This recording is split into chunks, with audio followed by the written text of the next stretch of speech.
Now, the weirdest thing about getting clocked in this country is it can happen anywhere, anytime, any place, all right? Like the other day, I'm in the doctor's surgery. I go to the doctors quite a lot because I'm a massive hypochondriac, which isn't helped in this day and age by that fucking NHS website, which is just designed to freak the shit out of people like me. I swear, I spend all of my time online either convincing myself I'm gonna die or Googling, does this dream make me gay? Anyway, this latest health scare was that I thought I'd found a lump on one of my testicles, right? I was very nervous, and I had to set off to the doctor's surgery to get a testicular examination, which is something that I thought I could handle, you know? Like, I thought, you know, a little bit of man-on-man contact, I'm bloody primed for that. I went to an all-boys boarding school, for Christ's sake, you know? Bish, bash, bosh, tally-ho, dorm rules, it's not gay if there's no eye contact. I realised very early doors, right, that what with the angle of the dangle, okay, that the willy lies in front of the testicular region, okay, which means for a proper examination from this doctor to occur, said penis needs to be evacuated from the premises. The problem is, right, I don't know whose job that is. I don't know whether that falls within the doctor's remit or whether that's my end of the bargain to pick up the slack, as it were. Because no one tells you, there's no post-in reception saying testicular examination, rules of engagement, all right? You just have to go with your gut. And I decide, hey, it's my dick, I should probably be moving it out of the way. And then I get really worried about how I move it out of the way, because I don't want to just suddenly grab at it. That would look like I'm getting off on it. Go on, Doc, get involved. So then I consider everything. Everything is running through my head. Every different way that I can move myself out of the way is like racing through my mind. I consider like casually trying to just like flick it to the side and catch it. Maybe like hammock it in my t-shirt.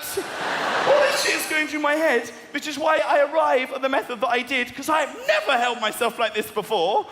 In a blind moment of panic, I opted to quite daintily just sort of pinch the tip. And then really theatrically just hoist it up!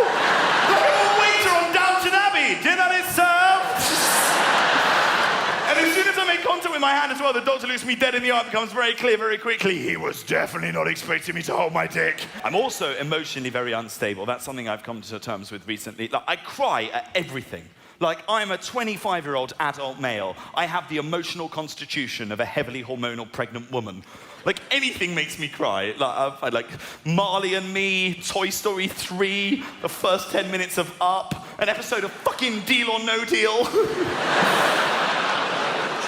As a kid, I would refuse to go into school if I was not feeling emotionally stable enough to do so. The arguments I used to have with my mum, she'd just be like, Jack, you have to go into school today. I was like, Mother, I am in mourning. Have some fucking dignity, woman. And don't you dare give me all this. He was just a lion. Mufasa was a king. 3 days it took me to get over that shit. 3 days. I only went in on the Friday because I had an A-level to sit. It wasn't an A-level. It wasn't an A-level. It was a dissertation that I'd written, right? On how all sub-Saharan African canyons should come fitted with a stampede early warning system. I'm deadly serious. Mufasa died in vain, people. Oh, but how would such a stampede early warning system work, I hear you ask? Well, it is incredibly simple. Now, each canyon in sub-Saharan Africa would come fitted with a very basic laser-operated sensory device. Should the beam be broken for more than 3 seconds, meaning a stampede were imminent, it would immediately cue a siren such as this, and the deployment along the canyon's side of various emergency rope ladders. Oh, but lions can't climb rope ladders, as someone so helpfully heckled the other evening. Yeah, they also can't talk or sing. It's a fucking cartoon. Get with the program, mate.